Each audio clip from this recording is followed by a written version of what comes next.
Su señoría, con fundamento en el artículo 154 y 155, fracción 14 del Código Nacional de Procedimientos Penales, y una vez colmada la apariencia del buen derecho, tras haber formulado imputación y haber dictado un auto de vinculación a proceso en contra del ciudadano José Maldonado Rivas, solicito le sea impuesta la medida cautelar de prisión preventiva justificada, toda vez que se advierte la necesidad de cautela ante la acreditación de los riesgos procesales siguientes. Primeramente, el riesgo de sustracción, contenida en el artículo 168, fracción primera, segunda y tercera de la ley adjetiva.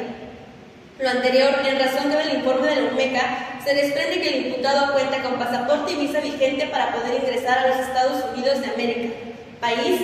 que frecuentemente visita, al menos de manera mensual. Es importante señalar que cuenta con familiares como lo son tíos y primos que radican en dicho territorio y con los mismos que sostienen comunicación de manera frecuente.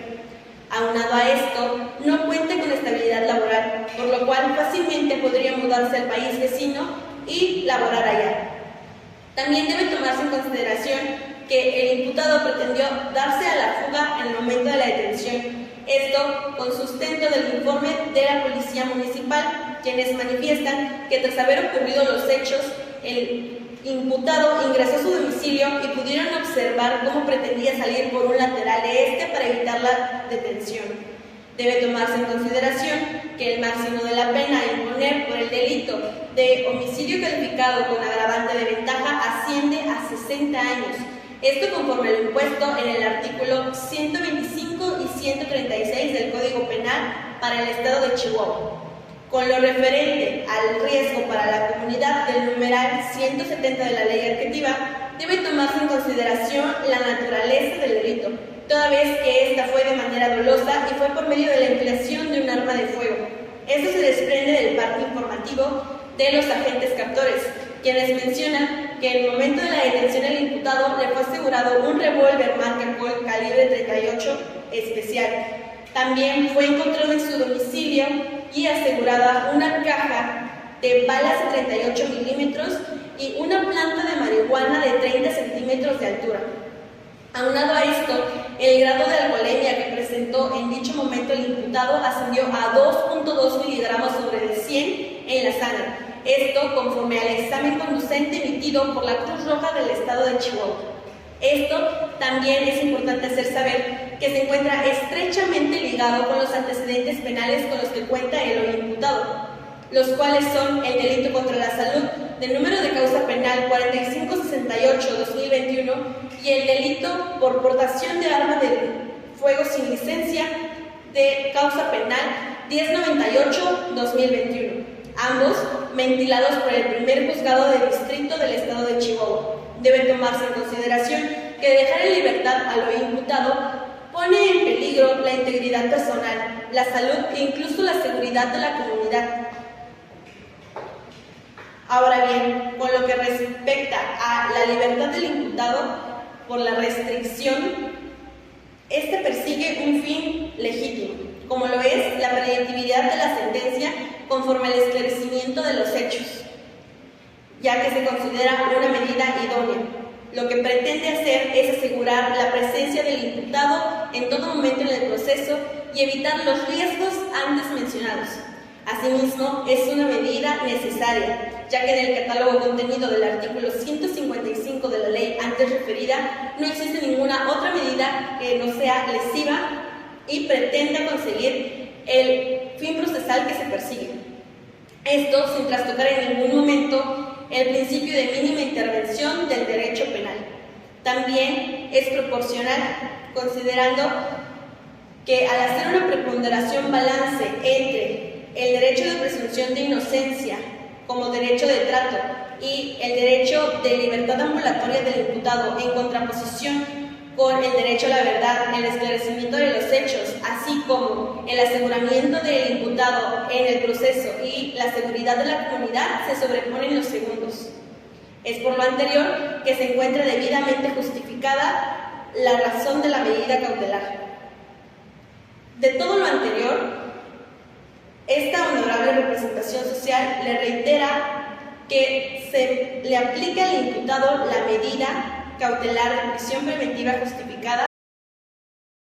Su señoría, solicito la no imposición de la medida cautelar planteada por la Fiscalía, toda vez que no existen motivos razonables que adviertan la necesidad de cautela de acuerdo a lo siguiente. Primero, no existe riesgo de sustracción, toda vez que de acuerdo al estudio de riesgos procesales de la UMECA, José Maldonado Rivas sí tiene arraigo, pues tiene su domicilio en calle Javier Solís 7715, Colonia Infonavit de esta ciudad, lugar donde habita desde hace más de 2 años con su familia. Además, tiene los siguientes dependientes económicos: Diana Stephanie, de 9 meses, Iván, de 9 años, y Georgina Gallardo, su esposa, quien manifestó en su comparecencia dedicarse únicamente a las labores del hogar.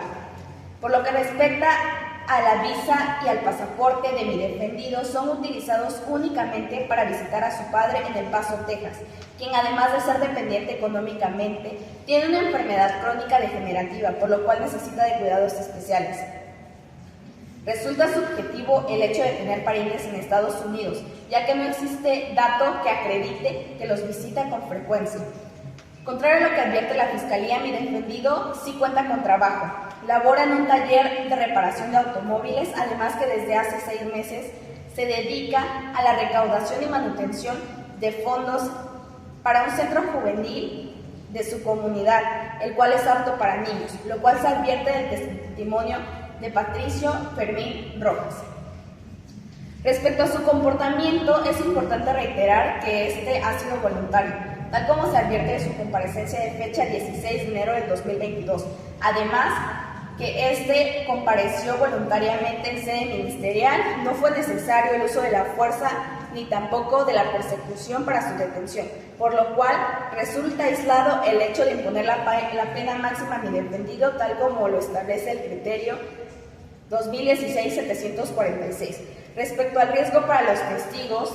respecto a la naturaleza del delito, si bien es cierto, el auto de vinculación a proceso establece la probable participación, mas no que mi defendido lo haya cometido. Por tanto, conforme al principio de presunción de inocencia, estos son hechos futuros y subjetivos, ya que no se cuenta con un perfil criminalístico de mi defendido. Respecto a la reincidencia delictiva, es importante mencionar que si bien es cierto existen las causas penales, no menos cierto es que estas fueron emitidas por una autoridad que no fue penitenciaria. Por lo tanto, no constituyen un antecedente penal, únicamente constituyen un antecedente de procedimientos que fueron llevados, mas no de culpabilidad, pues se preservó el principio de presunción de inocencia, traduciéndose en un fallo absolutorio a favor de mi defendido. Respecto a la proporcionalidad de la medida, es importante traer a colación el caso López Álvarez versus Honduras, el cual establece que son necesarios los siguientes principios que limitan la prisión preventiva. Principio de presunción de inocencia, necesidad, legalidad y proporcionalidad, no cumpliéndose este último parámetro en el caso que nos ocupa, toda vez que no existe una proporcionalidad entre la medida cautelar y el fin perseguido, tampoco existe un riesgo procesal, menos aún un fin que se satisfaga a partir de los derechos que le serán restringidos a mi defendido, siendo estos los siguientes: derecho de libertad ambulatoria consagrado en el artículo 11 constitucional, mismo que establece que toda persona podrá transitar el Estado mexicano siempre y cuando no implique un riesgo procesal. También los consagrados en el artículo 4 y 5 constitucional, el derecho al trabajo y el derecho a la vida digna, pues primeramente al privarle de la libertad, este no podrá elaborar y consecuentemente no podrá obtener ingresos económicos para su familia, lo que se traduce en condiciones deplorables de vida para ellos. Traigo a colación el interés superior del menor establecido en la Declaración de los Derechos del Niño, toda vez que al privarle de la libertad, este no podrá tener ingresos económicos ni para él ni para su familia, menos aún alimentación, salud, educación, y también se le privará a sus hijos de las convivencias familiares, yendo en contravención con lo establecido en dicha declaración de mantener a las infancias en un núcleo familiar. Por tanto, resulta arbitraria, desproporcional la medida que se solicita para la imposición a mi defendido. Es cuanto. Contrario a lo manifestado por la defensa, el máximo de la pena no se encuentra aislado, toda vez que no existe arraigo por parte del imputado, ya que, como se desprende de la carpeta de investigación, no existen datos objetivos que permitan establecer que el imputado cuente con una estabilidad económica, ni mucho menos que pueda suministrar un nivel de vida adecuado para sus familiares, ya que, como se da en el informe de riesgos, el imputado durante toda su vida se ha dedicado a la compra y venta de drogas. Incluso, al momento de su detención, se le puede encontrar una planta de marihuana en su hogar. Por otra parte, sí existe riesgo para la comunidad, sin que para ello exista prueba en contrario, ya que al momento de la detención del imputado, este traía consigo un arma de fuego y que además se le pudo encontrar una caja de cartuchos para el mismo calibre.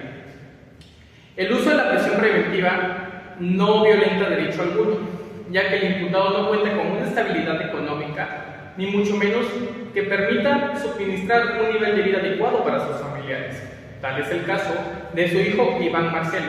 quien se encuentra en el centro del DIF tras perder la guardia y custodia del menor, ya que el imputado es una persona con serios problemas de drogadicción y alcoholismo. Estos dos hechos los podemos corroborar con un informe realizado por la UMECA, un examen realizado por la Cruz Roja Mexicana y un informe también, una declaración del ciudadano Fermín Rojas, quien manifiesta que el imputado siempre ha tenido fama de drogadicto. Aunado a todo esto, se puede corroborar con una causa penal de número 4568/2021, radicada por el Juzgado Primero de Distrito en el estado de Chihuahua. Esto por delitos contra la salud. Cabe recalcar, su señoría, que de imponerse la medida cautelar que esta representación social hace, se dará vista conducente al DIF para hacerlo procedente con la menor Diana Estefanía. Hay que también tener en cuenta que en ningún momento el núcleo familiar se trastoca, que previo a la detención del imputado, este núcleo ya se encontraba deteriorado. Con todo esto, su señoría, solicitamos la medida de prisión preventiva justificada al hoy imputado. Señoría, existen datos objetivos que permiten establecer que el representado cuenta con un trabajo estable en un taller mecánico, tal como lo refirió el señor Patricio Fermín Rojas, así como Georgina Carrillo. Por otra parte, el representado ha hecho un esfuerzo grande en dejar de consumir drogas. El que se haya encontrado una planta de marihuana no es indicativo de venta o posesión. Incluso se relaciona con el autoconsumo y uso lúdico como parte de las actividades para dejar el consumo de forma esporádica. Sirve de sustento lo resuelto por la primera sala de nuestro máximo tribunal en el amparo revisión 237 del 2014, en el cual se determinó que el autoconsumo de marihuana está protegido por el derecho al libre desarrollo de la personalidad, prerrogativa derivada de la Constitución como parte de las actividades recreativas o lúdicas que se deseen realizar. Por otra parte, en cuanto a los indicios sobre el riesgo a la comunidad, estos son insuficientes. El hecho que se haya encontrado un arma de fuego no implica su uso reiterado, ya que no existe un dato de prueba objetivo que permita establecer que mi representado haya utilizado anteriormente para la comisión de delitos dicho medio violento. No existe sentencia firme de ningún delito, siendo insuficientes los procesos penales en los cuales se le dictó un fallo absolutorio, subsistiendo en todo momento la presunción de inocencia como regla de trato procesal en el régimen cautelar. Por último, ante la inexistencia de riesgo procesal alguno, el interés superior de la niña, niño y adolescente debe de prevalecer ante cualquier otra medida que tenga como fin el impedimento y desarrollo del núcleo familiar, así como de la libertad personal. Toda vez que en este momento mi defendido se encuentra en un proceso de recuperación de drogadicción con los trabajadores sociales, a tal grado de estar a punto de recuperar a su hijo César Iván, quien actualmente vive en el DIF. Así lo refirió la señora Georgina Carrillo, lo que denota el interés que tiene mi defendido en brindar una vida digna a su familia. En este sentido, la prisión preventiva debe de operar de forma excepcional sin trastocar derechos de terceros. Es por todo lo anterior que reitero, no se le imponga medida cautelar alguna a mi defendido.